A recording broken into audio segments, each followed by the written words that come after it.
No kidding. Very shiny guest as well, Andy. Your eyes not deceiving you. No need to adjust your television or your computer or your phone. The Stanley Cup is in studio with us this morning. To say that the building is abuzz about Lord Stanley's arrival is an understatement. There's been a steady stream of employees coming down to get their picture taken. Yes, it is getting a lot of attention, and this man is no stranger to that excitement. It pretty much follows him wherever he goes, and we're happy to welcome the keeper of the cup, Mike Bolt, to BT this morning. Good morning to you. Good morning. Yeah, you do get quite a bit of a buzz carrying around something like this. You know, everywhere we go, it doesn't matter whether it's a television station, going to a school, a hospital, it attracts a crowd. It's a real magnet. Yeah, I feel like my heart is racing just being beside it. It's pretty cool. So tell us a bit about your job and what exactly you do as a keeper of the cup. Yeah, I work for the Hockey Hall of Fame in Toronto. I'm one of three guys that travel around with the Stanley Cup, and you know, literally you're on the road all the time. We're here in Calgary doing a whole bunch of stuff to kick off hometown hockey, and you know, during the summer we were with the winning team. The players get a day with it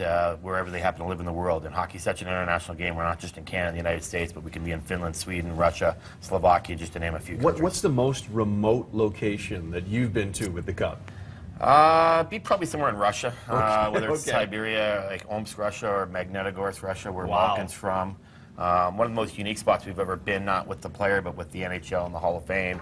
We took it over to Afghanistan, and we were there with some former players. Actually, on our last trip over there, Brian Burke, the president of the Calgary Flames, was with us, and it was an amazing experience to be over in Afghanistan with the Stanley Cup and bring a little morale, a little cheer to the troops over there. Men and women must have loved seeing it. They did. It was an amazing experience. I mean, from a lot of highs to even a low, being in the middle of a war zone. Yeah, that's something that crosses all boundaries, certainly language boundaries as well, barriers. Tell us what do you have crazy stories of people that have tried to interact with the cup? Well, the fans always get excited around it. I mean, the players get a lot more liberties. You know, the players are allowed to drink out of it, eat out of it. One of the big things, they start their day off maybe having their breakfast cereal out of the cup. Really? And then halfway through the day, maybe filling it up full of ice cream for the kids to have an ice cream sundae out of the cup. And then the beverages usually flow out of the cup all night long during the Stanley Cup party.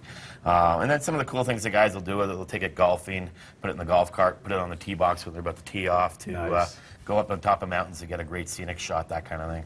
How heavy is it? 35 pounds, 15.5 kilos. Yeah, and it's made of silver. Yeah, 97% silver, 3% nickel. Weighs 35 pounds, 15.5 kilos, as I said, and it's just a little under 3 feet tall. And I've been to the Hockey Hall of Fame, and I know that the strips with the team names, the champions and the players, those come off, but some of the original teams are on here forever because they're not on the strips. Yeah, right, you can find every single team that's won the Stanley Cup dating back from 1893 up to 2015. Now, in chronological order with the players, coaches, and trainers, it goes back to 54 to 2015. This ring represents the first 100 years from 1893 up to 1992. Yeah. And then there's some of the early years also in here from the 20s and even late 1800s. And it's engraved on the inside. Sorry. Is it? Oh. Yeah, 1907 is actually the first time they ever put names on it. The Montreal Wonders were the very first team to inscribe it. Really? Also inside the bowl is the 1915 Vancouver Millionaires, and the smallest town to ever win the Stanley Cup was the Kenora Thistles, and they won it in January of 1907. And the earliest date was 1893. 93. Our Calgary Flames represented right here, 1988 to 89. There it is. Yeah, guys, we have to show this. Cameraman Derek not liking this because he's an Edmonton Oilers fan. Oh, you turned it! There we go. There we go. Off the Oilers. Yeah, there's the right team. There it is. There it is.